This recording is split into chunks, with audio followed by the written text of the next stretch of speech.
मेरा नाम आसिफ अली भट्ट है।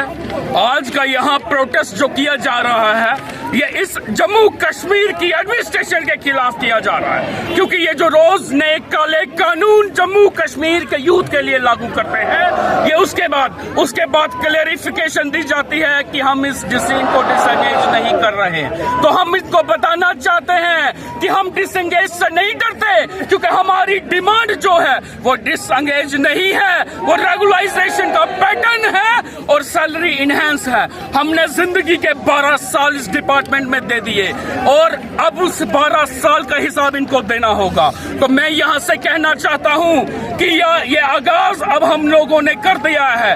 हमने परसों बीजेपी ऑफिस का भी घेराव किया।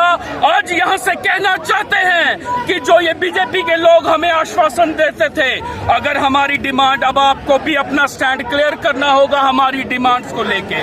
आपने आश्वासन तो बहुत दिए, हर स्टेज पे दिए, तो अब उसको प्रूफ करने का समय आ गया है। बीजेपी को भी यह मसले हल करवाने होंगे या हमारे साथ ग्राउंड पे उतर के इस एडमिनिस्ट्रेशन के खिलाफ प्रोटेस्ट करना होगा। आप देखिए किस तरीके से दिया हुआ एसआरओ भी है।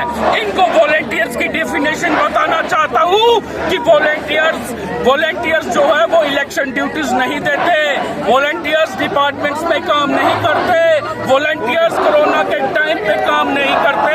हम लोगों ने वो किया है, तो हम बताना चाहते हैं कि आगाज कर दिया है यहाँ से जम्मू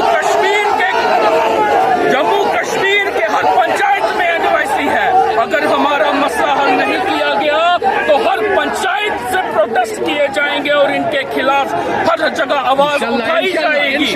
और हमने जंतर में, जिस तरीके से सब जानते हैं कि हम दिल्ली के जंतर मंतर में भी बैठे थे, तो इनको बताना चाहते हैं कि जम्मू कश्मीर में अगर हमारी कोई सुनने वाला नहीं हुआ तो दिल्ली के दिल में भी हम बैठेंगे।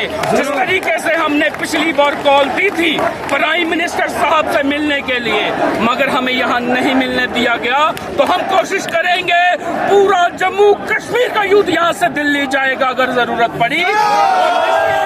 किसी भी कीमत पे हम अपने मसले हल करा के रहेंगे। हम पीछे झुकने वाले या पीछे मुड़ने वाले नहीं हैं, ये हम यहाँ से क्लियर करना चाहते हैं।